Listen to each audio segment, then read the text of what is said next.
Hello everyone, welcome back to my YouTube channel Let's Visualize India.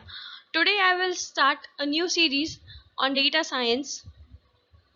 But the special in this series is you will get all the videos in Hindi language.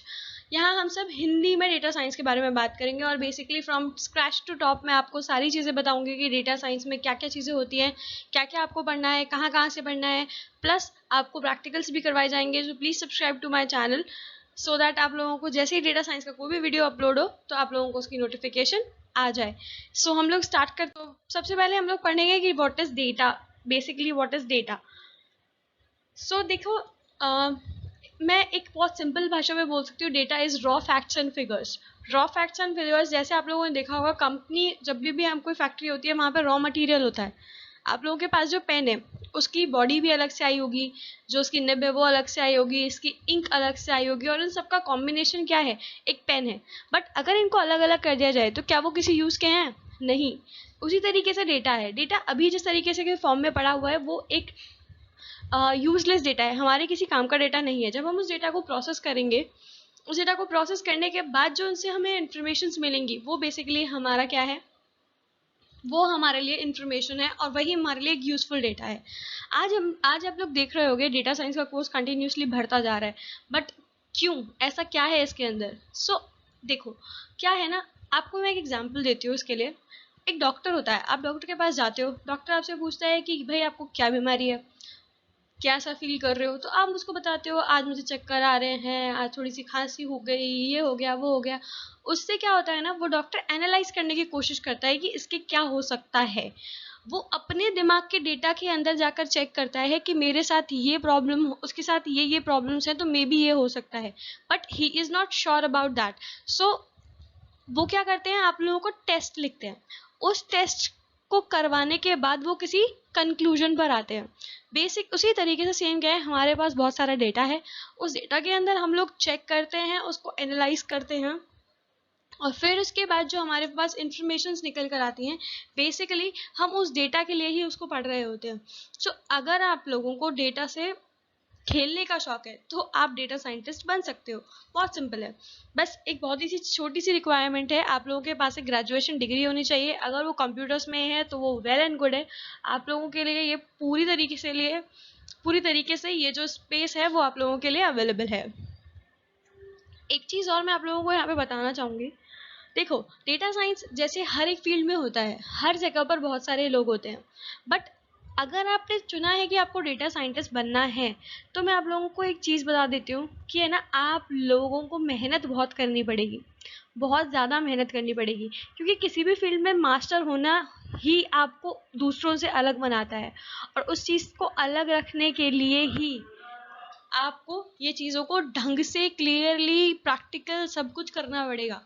So be ready for this journey. It's going to be very smooth, very interesting, but you have to work daily. So यहाँ पर एक line लिखी हुई है, data science is a process not event. Unlike other चीज़ें like हम लोग कोई लैंग्वेज सीखते हैं, कुछ ऐसा होता है. बट डेटा साइंस जो है ना, वो एक सिर्फ एक प्रोसेस है जहाँ हम डेटा को एनालाइज करते हैं, डेटा को समझते हैं, डेटा को विजुअलाइज करते हैं.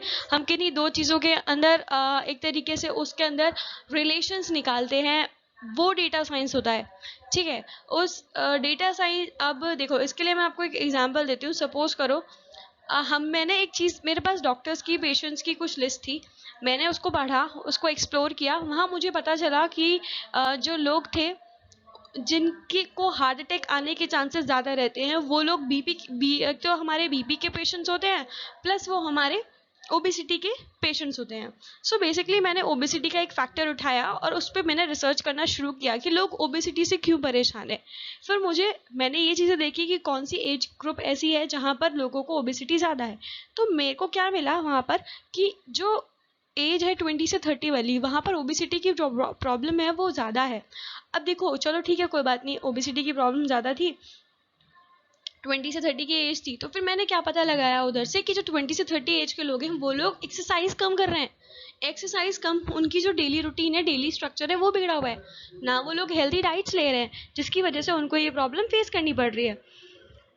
सो ये सब चीजें आई कहाँ से? ये सब चीजें आई आपके डेटा साइंस के को हमने जब डेटा को हमने ढंग से पढ़ा, उसके इनसाइट्स को हमने निकाला, हमने देखा अच्छा इनसाइट का मतलब मेरे को पता है, आप में से बहुतों को नहीं पता होगा, लेकिन मैं ना आप लोगों को एक याद दिलाना चाहती हूँ।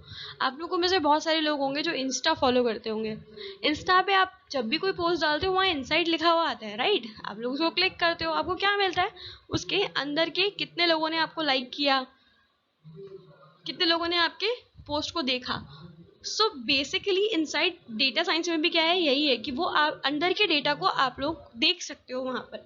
और देखो, जब हम डेटा को रीड करने लग जाते हैं तो हमें एक अच्छा स्टोरी टेलर होना जरूरी है। वहीं से हम हमारे डेटा को आगे बता सकते हैं, उसको एक्सप्लेन सकते हैं लोगों को। अब देखो, दो डेटा हमारे पास दो तरीके से अवेलेबल होता है, एक स्ट्रक्चर्ड डेटा, एक unstructured data. Structured data basically हमारी टेबल्स होती है जिन पर हम लोग काम करते हैं, हमारे पास कुछ डेटा अवेलेबल होता है। बट अनस्ट्रक्चर्ड डेटा क्या होता है? अनस्ट्रक्चर्ड डेटाज होते हैं हमारे पास, इमेजेस हो गई, सॉन्ग्स हो गए, वीडियोस हो गए, उनको स्टडी करना भी डेटा साइंस का ही एक पार्ट है।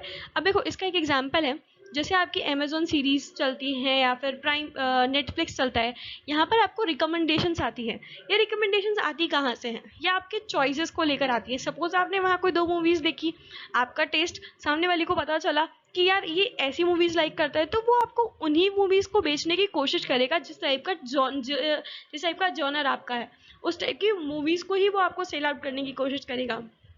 सो बेसिकली अनस्ट्रक्चर्ड डेटा क्या होते हैं आपके, जिनके अंदर लेबल्स नहीं होते, like audio videos. Okay, so and data पे काम करने के लिए हमको बेसिकली क्या चाहिए? डेटा पे पूरी तरीके से फोकस होना। सो नेक्स्ट देखो, ऐसे लोग जो कि डेटा को पढ़ना जानते हैं, जो क्यूरियस हैं डेटा के लिए, जो काम करना चाहते हैं डेटा पे, डेटा को मैनिपुलेट कर सकते हैं, डेटा को एक्सप्लोर कर सकते हैं, they all are welcome in the society of data science.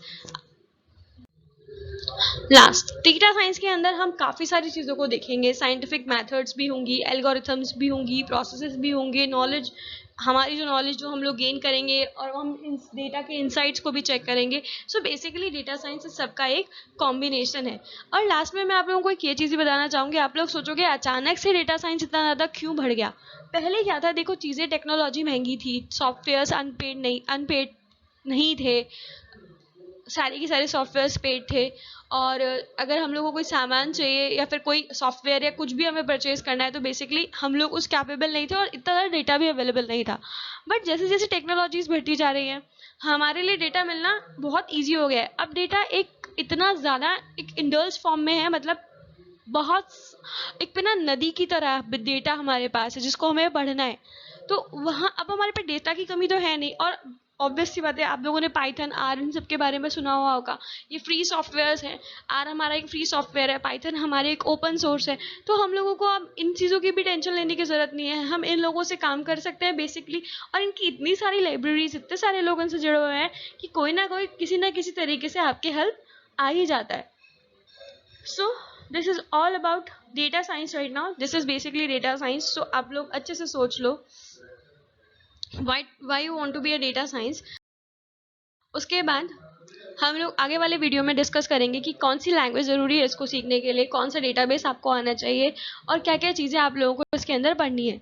उसके टिल देन आप लोग प्लीज़ अगर आप लोगों को वीडियो अच्छा लगा हो तो प्लीज़ लाइक कर दीजिएगा, शेयर कर दीजिएगा और सब्सक्राइब कर लीजिएगा, ताकि नेक्स्ट वीडियो जब मैं डालूँ तो आप लोगों के पास उसका नोटिफिकेशन सीधा आ जाए। Thank you guys, bye.